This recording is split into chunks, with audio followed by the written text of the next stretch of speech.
না আমার যে এনার্জিটা একটা ইয়াবার খুঁড়ের এমন এনার্জি থাকতো না, তার এনার্জি থাকবো যখন খাই আইবো তখন, এরপরে তার কোনো এনার্জি থাকবে না।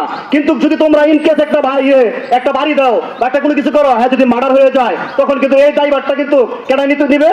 গ্রামবাসীও নিব, তোমার ফ্যামিলিও নিতে হবে। তার জন্য কিন্তু আমি মিন করার কারণ রয়েছে, যারা দুজনে ফিটে খেয়ে গেছে আমরা তো নারী তোর মারছে, আরো মারার দরকার ছিল। কিন্তু তোমরা মারবা, থাপ্পুর মারের কিন্তু বহু সিস্টেম আছে।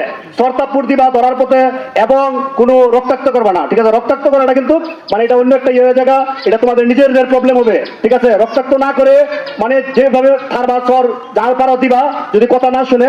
এরপরে আবার মেরাজরে মিন করার উদ্দেশ্যটা হলো, কারণ মেরাজ যদি যখন নাকি এই দুইটা ছেলের আটকাইছে, যদি সে একটু বুদ্ধি করে এবং তার সাথে যারা ছিল তারা যদি একটু বুদ্ধি করে একটু কায়দা করে, আরে আমাদের পাড়ায় নয় 4-5টা না 10টা লোক নাই মাদক খায়, আমরা তো বহুত লোক আছি, ভালো লোকও আছে এখানে। তোমরা যদি একটুখানি নলেজ দিয়া তারপরে তাদের সামনে যদি তোমরা মাইরে আনতা, স্বেচ্ছা আনতা, আরো মারতা, কিন্তু তারা কিন্তু মেরাজের নামটা আসতো না যে আমরা নিজের চোখে দেখলাম তোরা তো মারছে গাড়ায়, সবাই মিললেই মারছে।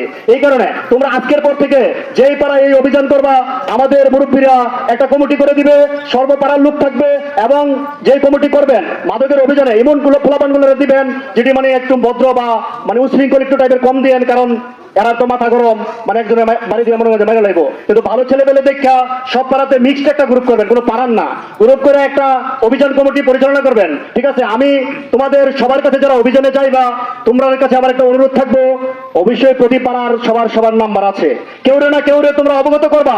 অবগত করলে কিন্তু তোমাদের এই ইয়াটা মানে পথ হবে না, ঠিক আছে? আজকে ধরলা উত্তরপাড়ায় গিয়া, উত্তরপাড়ার সিনিয়র পার্সন কে আছে, ভাই একজন আটকাইছি, তারে তো কি করা যায়, তখন ওই বুদ্ধি দিব, হয়তো ওরে জুতা দিয়ে পিটাই নিব, না লাঠি দিয়ে পিটাই নিব, না তোমাদের সামনে তো হ্যাঁ বিচার করে আনবো, কারণ বিচার করে আনবে এই কারণে অবগত করলে তোমাদের জন্যই ভালো হবে।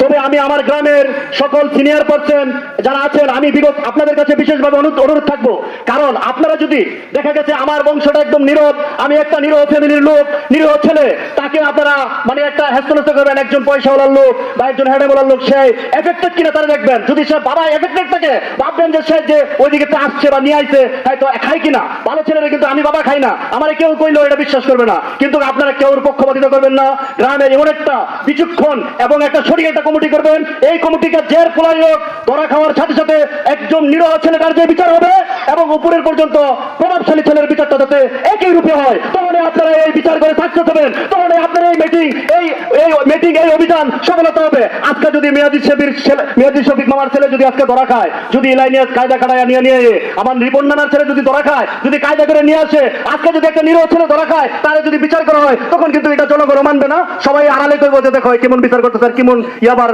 তারা পরিচালনা করতেছে। আপনারা সবাই মনে করেন যে